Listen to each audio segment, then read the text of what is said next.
Welcome to this week's session.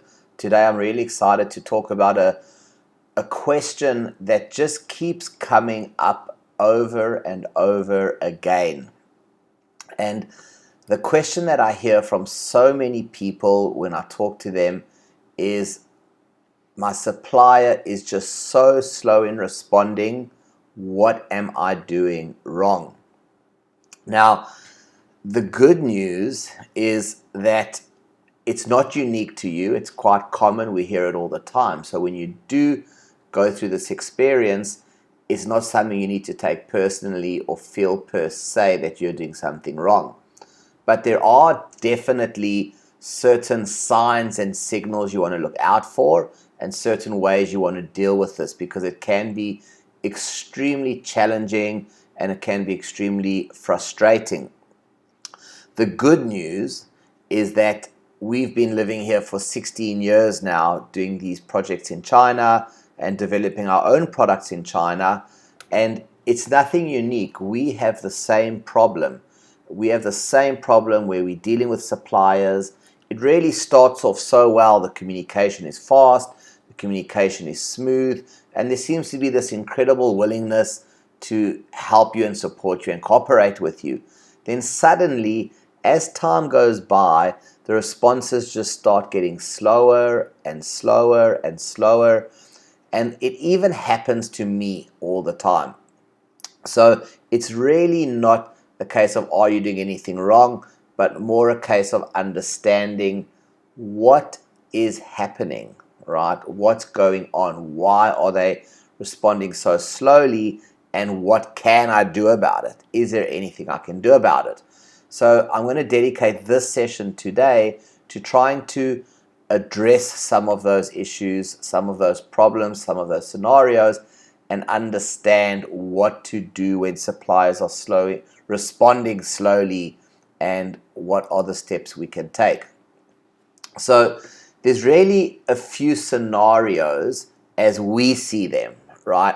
Now I'm going to, as you can specifically say, I'm taking you through how we see these scenarios. These aren't necessarily the way the supplier sees the scenarios. So the first scenario is they really started responding well, and suddenly their account manager changes.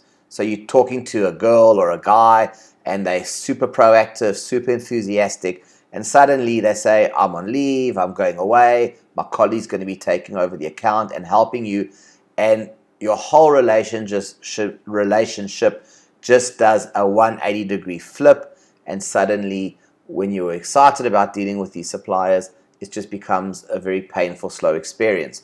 So that's one typical scenario we see all the time. The other scenario is we send samples out and we just can't understand why they're taking so long. So you'll send your sample to the supplier, you'll say, this is what I'm looking for, can you make it? You've got a whole bunch of questions, and they just take so long in coming back to you. You almost feel like it's just gone into this black hole and this void. And that's something we encounter quite regularly.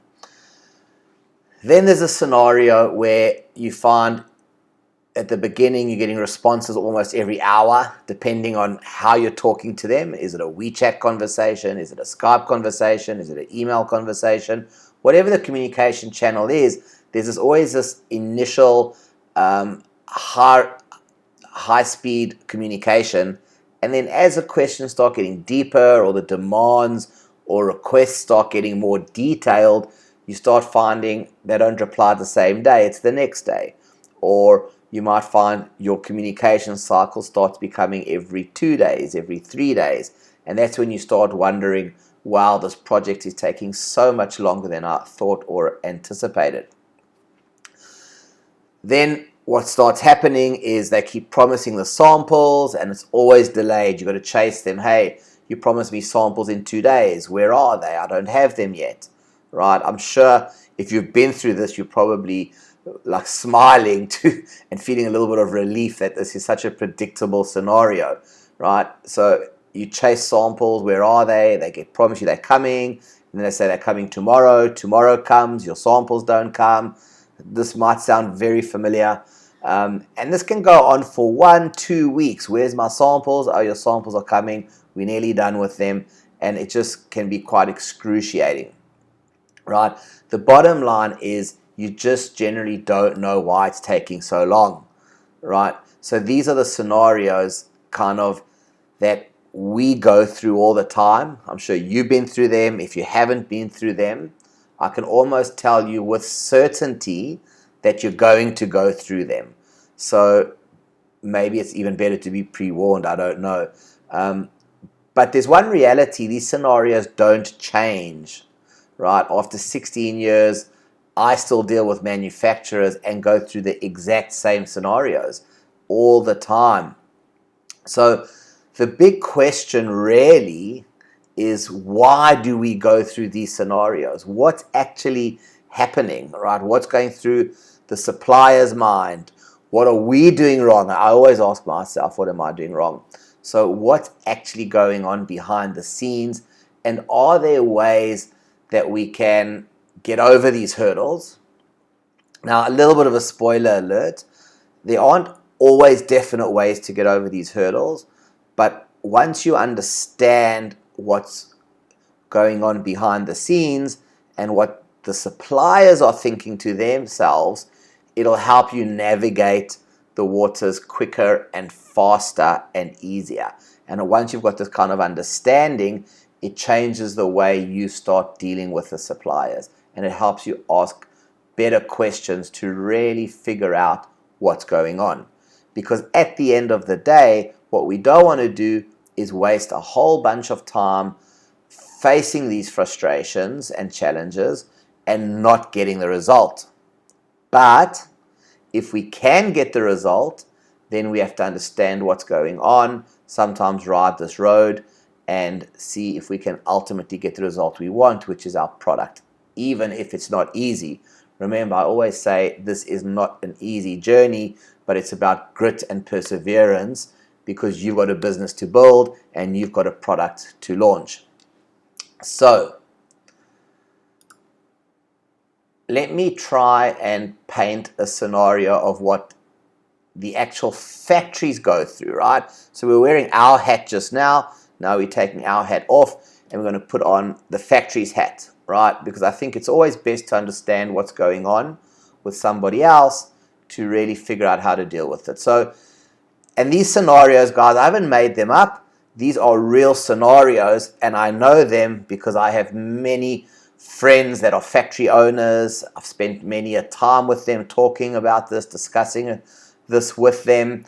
And this is really the types of things that go through their heads. And some of these are factory owners. Some of these are actually people that just work in factories and are reporting to a boss and have to deal with what the boss instructs them or tells them. But I think once you go through it, you can kind of understand what their mindset can be. So I'm a factory now. These are the things going through my head. These guys keep asking me so many questions, and I don't think they know what they're doing. I often find this, that by the questions you ask, the factories lose confidence in your knowledge and experience in the industry, right? Does that make sense? Sometimes the samples you request are just too difficult and unusual. So it's outside kind of the cookie cutter approach of what they normally do. So it's hard work for them to figure out with their production team or their sampling team how to do it. But they don't want to say no, so they say, okay, I'll try when we have time. And that's what they're thinking. It's a difficult request. We'll try when we have time. But this isn't really at the highest level of our priorities. Then there's a scenario where they're simply thinking, we're just too busy. The production team is really slow in getting back to us, keeping in mind that you're normally dealing with a salesperson who's now dealing with a production team. It's different people, it's different departments. And they don't reply to you because they're trying to fight their internal struggle and their internal battle. And they can't, in their minds, they're thinking, I'm not going to reply today, I'm going to reply tomorrow, and hopefully I'll have good news, because they don't want to give you bad news, they want to give you good news. But obviously we're pushing daily, sometimes 2-3 times a day, and they don't really want to respond because they haven't got an answer internally yet. or they haven't made progress internally yet. So they're kind of waiting to get that good news to give to you, right? So they think they're doing you a favor, and you're experiencing this extreme frustration on the other end. Then there's a scenario where they're saying, my team messed up. Let me make sure that I can reply positively before I get back to the client. So maybe they've made a mistake of some kind. It happens. They've misquoted, or they realize they can't produce the product, or they've sent a sample out that is riddled with a bunch of problems or issues that you're not happy about. And they, again, coming back to the earlier point, they're trying to figure out themselves with production how to fix and how to resolve this. And that does take time. And in between this, they're helping other customers, right? You're not the only customer they have. So they don't feel it's worth time engaging in too much dialogue when they're still trying to get the solution internally. And when they've got the solution internally, they're going to come back to you. Does that make sense? So, of course, in a perfect world, we wish that they would just tell us that. Hey, David, really dealing with this internally. Give me 3 days and I'll come back to you with an update. It's a bit more complicated than I anticipated. Well, that's how we think. It's not necessarily how they think, right? So if we start understanding this, we'll start understanding what the issues are.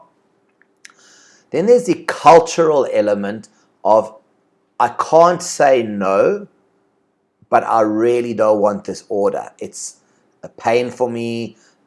It's not lucrative for us. It's more customization than we anticipated. The quantities aren't exciting. My boss just doesn't want to take the order, right? These things happen, but because of the cultural aspect of not saying no and trying to be polite and help you as much as possible, they just can't say no. So they drag their feet on it, they drag their heels on it, and it kind of becomes this very, very low priority project for them, right?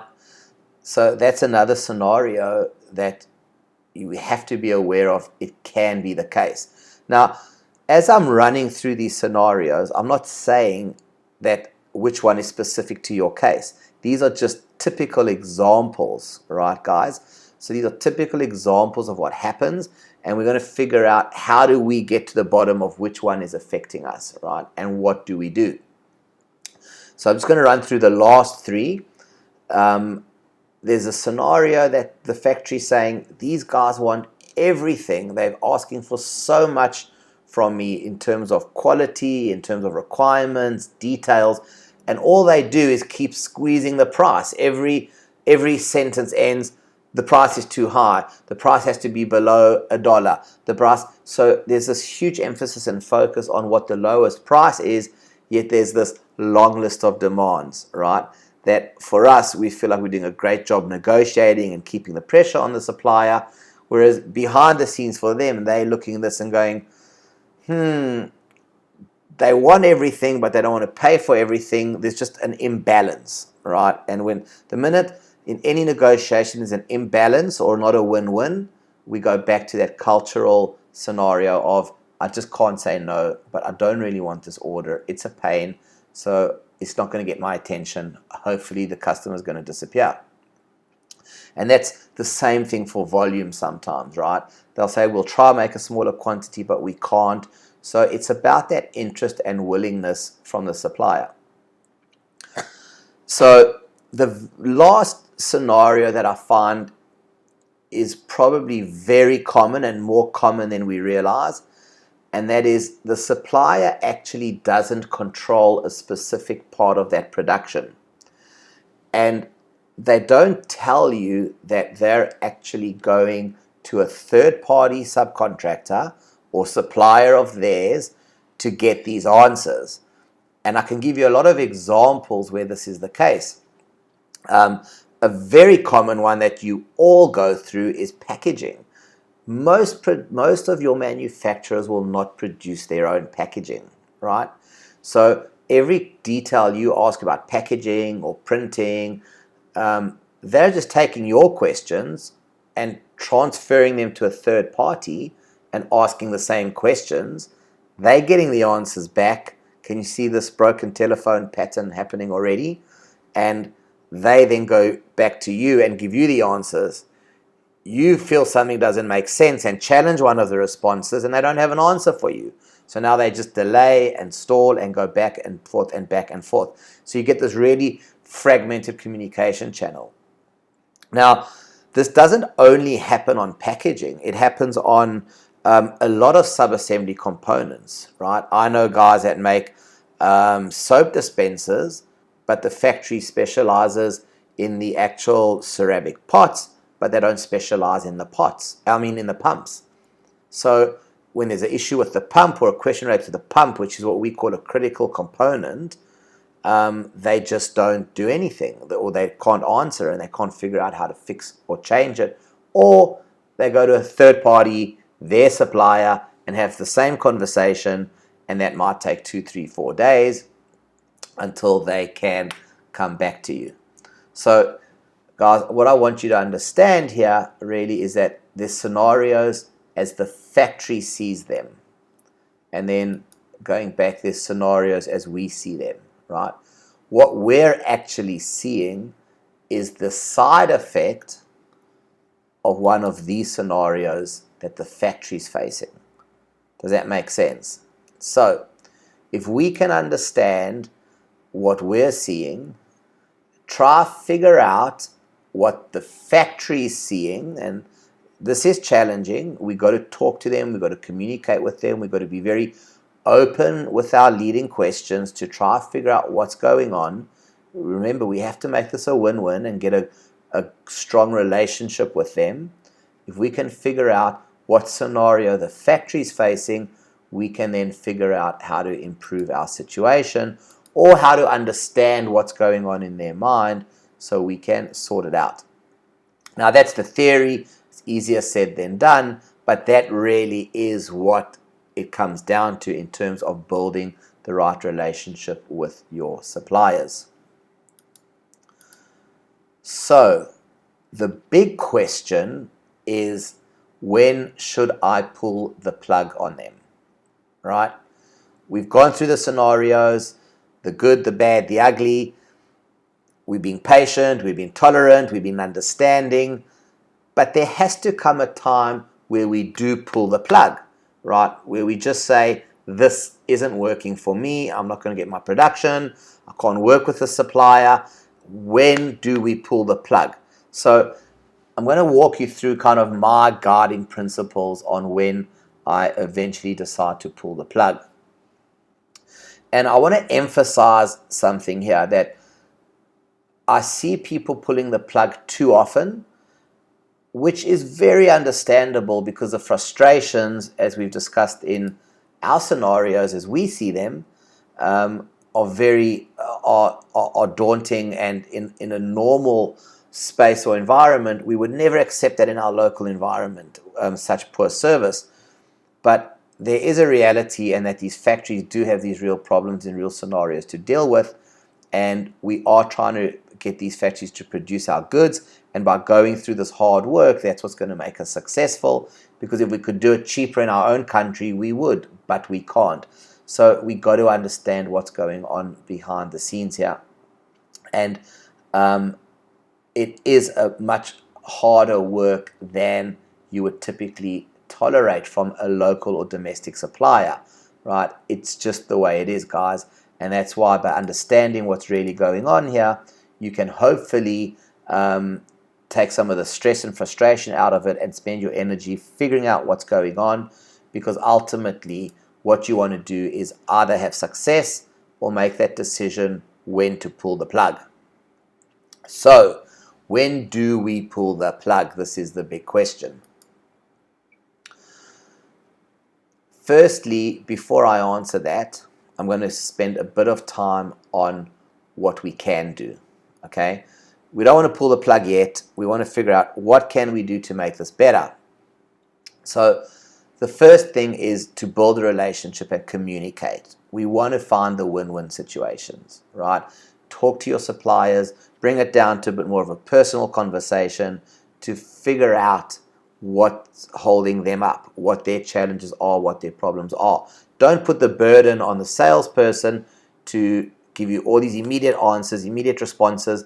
Try and get them to open up to you in a bit more of an open relationship and share with you what their problems are. Say, hey, what's going on? How can I help to make this easier for you? Or is there something I can change or do that'll make this simpler for the factory? Talk to me about the challenges. I want to work with you to make this happen. That's a kind of tone and approach you want to have here. So it's very much a collaborative approach and a supportive approach towards you and towards the manufacturer, and just really showing them that you want this to be a win-win. That will really open up that relationship. And remember, you're opening up the relationship to understand what the scenarios are. What scenarios are the factories facing, right? And having this list in front of you will help you to ask certain questions to figure that out. Most importantly, though, is through all these conversations that you're going to be having with the factory in understanding what their challenges are as they're seeing them, is you're going to be learning as much as you possibly can about the production process. What are their challenges? What are the obstacles? Why can't they do things? Because the more you learn about the production process and the more you learn as much as possible about the factory's capabilities and experience and their size and what they do well, what they don't do well, the more you learn, the more you're going to be able to communicate with them better, and most importantly with the next factory better, right? So none of this is ever going to be a waste of time. If I come back to this scenario here where I said the factory's thinking these guys keep on asking questions and I don't think they know what they're doing. The truth is that may be true. You may be doing a product that's new to you and you're using the factory's communication as a bit of a learning curve. And that's fine. We all do it. We can't be experts at everything. But what is going to happen is all that communication, even if you decide to pull the plug on those suppliers, you need to make sure you're learning as much as you can about the production, the process, the problems. Because when you talk to the next supplier, you don't want this to be a problem anymore, right? You don't want to be the guy anymore that now doesn't have that experience. You want to come across a lot more knowledgeable, a lot more experienced about what you want and what you don't want. So even if that supplier doesn't work out, it's fine because this process you're going through is prepping you for the next supplier, and it's going to make them take you a lot more serious. Can you see how that works? That learning and experience you're getting here is taking away a lot of these scenarios that the next factory may feel or think about your business. Does that make sense, guys? Okay, so coming back to what we can do, assuming you've done all of this, there's a few things to consider. What we can't do, right? So guys, I'm taking you through step by step. We're determining when should I pull the plug. So just to frame this up a bit more logically, we're determining when to pull the plug on the suppliers. So we're first figuring out what can we do. If we've gone through our whole list of what we can do, now we're going to focus on what we can't do. So here's what we can't do. We can't make them more efficient, right? We might think we can lecture them, but from good experience, we just can't make other companies or other people more efficient. We can't make them want our business. We can't change their business processes, and we can't change their internal company culture, right? So if we understand that, we go through our process, we figure out what possible scenario are we going through with the supplier. We do that by focusing on this list of what we can do. We then realize what we can't do, and we then come to what I kind of consider my three major factors of when I pull the plug on a supplier. So my three criteria really are when I find a repeating pattern versus road bumps, okay? I'm going to emphasize that. A lot of these challenges we're speaking about now are just road bumps, and if you don't expect road bumps on the way, it's just not realistic. There's going to be lots of road bumps. There's going to be big road bumps. Some of those road bumps are going to feel like mountains, right? But it doesn't mean you give up or you throw the supplier away and move on and pull the plug. But what I generally look for is repeating patterns versus road bumps, right? I don't mind big road bumps. I don't mind small road bumps. But if I get this repeating pattern over and over and over again, and kind of strike 3 is my personal limit on this, I then give up and say, well, I don't think this is a road bump issue. I think this is a repeating pattern of the things that we can't control, which is their efficiency, their willingness to do business, their business processes, or just simply their culture, right?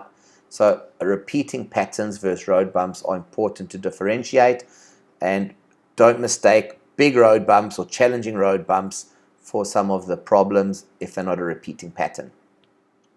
The second one I look for is lack of responsibility. So I find if a supplier accepts responsibility for a problem, a delay, an issue with a sample, anything like that, it's really important to me. It shows me that they are somewhat accountable and that they can realize when they make a mistake and they can get better. If there's always a blame, but you told me this, but you told me that, and you really don't feel comfortable about that, I find that's more of a cultural issue that I want to move away from. Mistakes happen, guys. They happen all the time. We're dealing with humans. That's okay. We can get over mistakes. But it's the willingness of taking responsibility that I look for, and that's really a high order bit for me in kind of measuring how much I want to deal with a supplier or not. And then the last one, and this is really probably the most important, and that is if the supplier generally has an inability to explain why. Does that make sense? So why? If you look at the scenarios the factory's going through, if we look at what we can do, what we can't do, and through all these communications, we're just not able to get to that stage where we've got a relationship with the supplier where we understand why. Not just why they're not coming back to us or why they're taking so long, but why things have to be a certain way in production, why they can't do things, why some things are a challenge, right? If we can't understand why from the supplier, it probably means they can't articulate and explain themselves well, or they're just not telling us the truth. Common sense, in my mind, always prevails. So I don't look at road bumps, challenges, not being able to do something as my criteria for pulling the plug. I look at the inability to explain why and the repeating patterns and the lack of responsibility. So those are my 3 criteria. I know it's harder to get to the end result in reality, but I think if you go back and use this as a guiding principle, a guiding checklist, hopefully you can have better experiences or get to the problems quicker and faster. It really does ultimately come down to building a relationship well and understanding the journey you're on has all these road bumps. And one of my favorite ways to just simply look at it is just don't stress about these things. Sometimes you've got to move on. Rome wasn't built in a day, and it does get easier. I hope you find this helpful and useful. If you've got any questions, feel free to reach out to us. You can go to our website at globaltqm.com. You can schedule a free call. We always take free calls to help you, guide you, give you advice. Or you can just shoot us some questions via email at team@globaltqm.com. If you find this useful, you've got questions, you've got challenges, guys, we're always here to help you. So good luck and have a lovely day.